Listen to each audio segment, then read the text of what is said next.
भी रेस में है, तो क्या कहेंगे?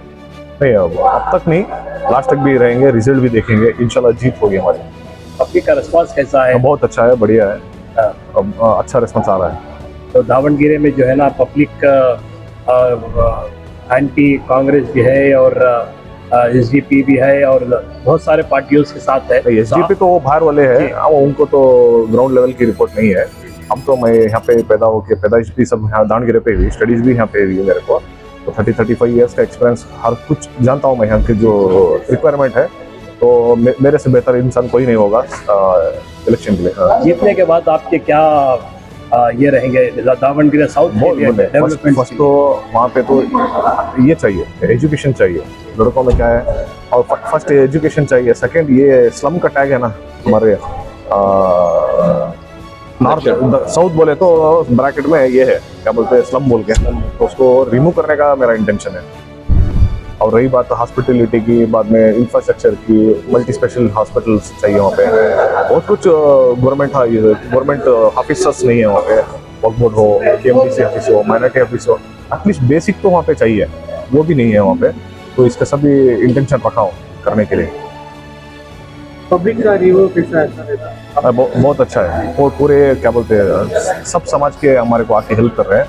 और रही बात यंगस्टर्स पूरा हमारे को सपोर्ट में है, बहुत बड़े बड़े लीडर्स भी अभी मेरे साथ जुड़े हुए हैं, सीएम इब्राहिम साहब होने बाद में कोडेली चंद्रशेखर होने बाद अहिंदा पूरे हमारे साथ जुड़े हुए हैं।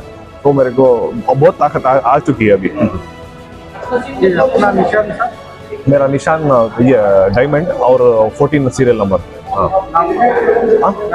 नाम खादर राजा। मैं अगर कांग्रेस में रहता 2 थप्पड़ मार को सीट लेता था मैं। आज इनको ताकत नहीं, खैर ठीक है, अवाम है, अवाम फैसला करती। एक तरफ पैसा, हुकूमत। 21 में जो खुशी की बात कहता हूँ, पहली बार कांग्रेस का chief minister, deputy chief minister, minister गलियां, नाले, चरंडियां सब फिर रहे आज। कभी पहले बैठ को फरमान देते थे, आज इनको मुसलमान की ताकत जो है, मैं एक उतरने में न पूरे गले में उतरते आज। पूरा एक बूथ को 2 एमएलए, 20 आदमियां, करोड़ों के रुपए हम डाल रहे हैं। ठीक है, देखेंगे, अवाम इसका फैसला करेंगे। इसलिए मैं दावणगिरे के वोटर से मेरी यही दरख्वास्त है कि अपनी इज्जत को बचाइए, विखार को बचाइए। उन्होंने 10,000 भी देंगे वोट को, उसकी परवाह मत कीजिए। पैसा जीतता की क्या, आज जो है कौम की ताकत जीतेगी। ये फैसला 9 तारीख के दिन, जुमेरात का दिन है, वो अच्छा दिन है।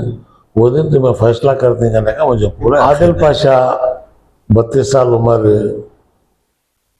एडवोकेट, मुकामी आदमी, लोकल आदमी, यहाँ वाला अच्छा।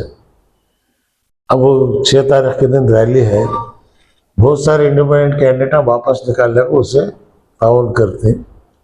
एसडीपी वालों से भी मेरी अपील है, उन्हें भी जो है वापस निकालने को इनको ताउन करो करो। मेरी दिली ख्वाहिश से मैं दरख्वास्त करता हूँ। ये तो मेरी ख्वाहिश थी एसडीपी के मजीद साहब कुछ डालना कर रहा हूँ, उन लोग खोड़े नहीं, उन लोग खोड़े रहते तो बात अलग रहती, हमें सब मिल को करते। लेकिन अभी उन्होंने बाहर से एक मरकरा से 1 लाखों लाख डाले, ठीक है, उनकी भी एक पार्टी है, कैंडिडेट डालना। लेकिन आज के माहौल में हमें सब मिल को एक आदमी को लोकल जीतेंगे, ये मेरी दरख्वास्त है। आँखों अभी सब गए बहुजन समाज के लोग, आरपीआई के लोग, दलित और बंजारा कम्युनिटी के लोग पूरे भी जो है पूरा खेड़े खेड़े फिर ले गए। और इंशाअल्लाह हमारी उम्मीद है कि नंबर 1 को हमें आती, नंबर 2 को बीजेपी आती, नंबर 3 को कांग्रेस आती। ನೋಡಿ ಸರ್, ಇಂಡಿಪೆಂಡೆಂಟ್ ಕ್ಯಾಂಡಿಡೇಟ್ ಹೌದು, ಆದರೆ ಅವರು ಕರ್ನಾಟಕ ನವನಿರ್ಮಾಣ ಜನಾಂದೋಲನ ಕಾರ್ಯಕ್ರಮದ ಕೆಳಗಡೆ ಒಂದು ಕರ್ನಾಟಕದಲ್ಲಿ ಪ್ರಾದೇಶಿಕ ಪಕ್ಷದ ವಿಚಾರದ ಕೆಳಗಡೆ ಅವರು ನಾಮಪತ್ರವನ್ನು ಸಲ್ಲಿಸಿದರೆ ಅವರು ನಮ್ಮ ಅಭ್ಯರ್ಥಿಯಾಗಿರ್ತಾರೆ. ಆ ಕಾರಣಕ್ಕೆ ಹಿಂದೆ ತೆಗೆಯುವ ಪ್ರಶ್ನೆ ಇಲ್ಲ, ಅವರು ಮುಂದುವರೆದಿದ್ದಾರೆ.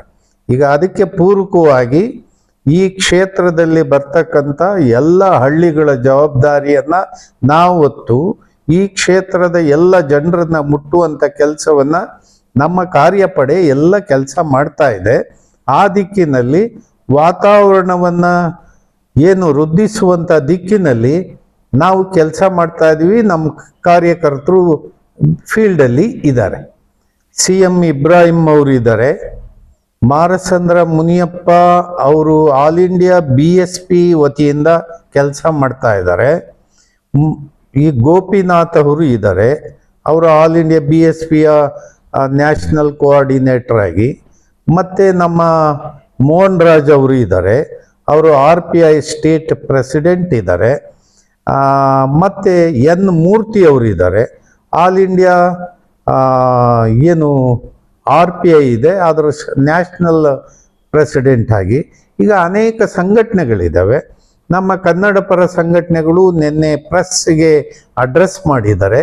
ಹಾಗಾಗಿ ಕನ್ನಡ ಪರ ಸಂಘಟನೆಗಳು, ದಲಿತ ಸಂಘಟನೆಗಳು ಮತ್ತು ಅನೇಕ ಸಂಘಟನೆಗಳು ಕೂಡಿದಂಥ ಇದು ನವ ಕರ್ನಾಟಕ ನಿರ್ಮಾಣ ವೇದಿಕೆ ಕೆಲಸ ಮಾಡ್ತಾ ಇದೆ.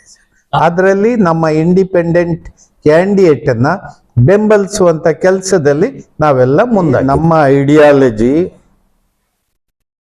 ಚುನಾವಣೆ ಬರೋದು ನಾಗರಿಕರಿಗೆ ತನ್ನ ಸೇವೆ ಮಾಡಲಿಕ್ಕೆ ಎಂಥ ಸೇವಕ ಬೇಕು, ಯಾವ ರೀತಿ ಅವನು ವಿಧಾನಸಭೆಯಲ್ಲಿ ಶಾಸನ ತಿದ್ದುವ, ಶಾಸನ ಬರೆಯುವ, ಜನಸಾಮಾನ್ಯರ ಕಲ್ಯಾಣಕ್ಕೆ ಬೇಕಾದ ಏನು ನಾಡಿನ ಜನ ತೆರಿಗೆ ಕೊಡ್ತಾರೆ ಅದು ಸಮಾನವಾಗಿ ಏರುಪೇರಿಲ್ಲದೆ ಏನು ಬಡತನವನ್ನು ಕಿತ್ತಾಕ್ಲಿಕ್ಕೆ, ದೀನ ದಲಿತರನ್ನ ಮೇಲಕ್ಕೆ ತರಲಿಕ್ಕೆ ಈ ಯೋಜನೆ ಕೆಳಗಡೆ ಕೆಲಸ ಮಾಡಬೇಕಾಗಿದೆ.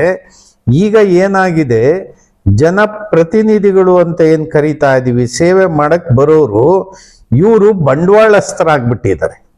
ಈ ಬಂಡವಾಳವನ್ನು ಹೂಡಿ ಜನರಿಗೆ ಹಣವನ್ನು ಹಂಚಿಕೆ ಮಾಡಿ ಆ ಮೂಲಕ ತನ್ನ ಬಂಡವಾಳವನ್ನು ವೃದ್ಧಿಸುವಂತ ಒಂದು ಬಂಡವಾಳ ಇನ್ವೆಸ್ಟ್ಮೆಂಟ್ ಅಂತ ಹೇಳಿ ತಿಳ್ಕೊಂಡು ಈ ಬಂಡವಾಳಸ್ಥರು ರಾಜಕಾರಣವನ್ನ ಸೇವೆ ಅನ್ನೋದನ್ನ ಕಿತ್ತಾಕ್ಬಿಟ್ಟು ಬಂಡವಾಳ ಅಂತ ಹೇಳಿ ಇದನ್ನ ಮಾಡ್ತಾ ಇದ್ದಾರೆ.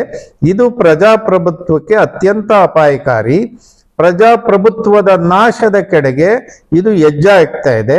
ಇದು ಪಾಳೆಗಾರಿಕೆ ಚಕ್ರವರ್ತಿಯ ಒಂದು ಹಳೆ ರಾಜ ಮಹಾರಾಜರ ಕಲ್ಚರು, ಆ ರಾಜ ಮಹಾರಾಜರ ಏನಿದೆ ದೌಲತ್ತು, ಅವರ ದರ್ಬಾರು, ಸ್ವಾರ್ಥ ಮತ್ತೆ ಅವ್ರಿಗೆ ಬೇಕಾದಂಗೆ ನಡೆಯೋದು, ಅದು ಪ್ರಜಾಪ್ರಭುತ್ವದಲ್ಲಿ ಮರುಕಳಿಸ್ತಾ ಇದೆ.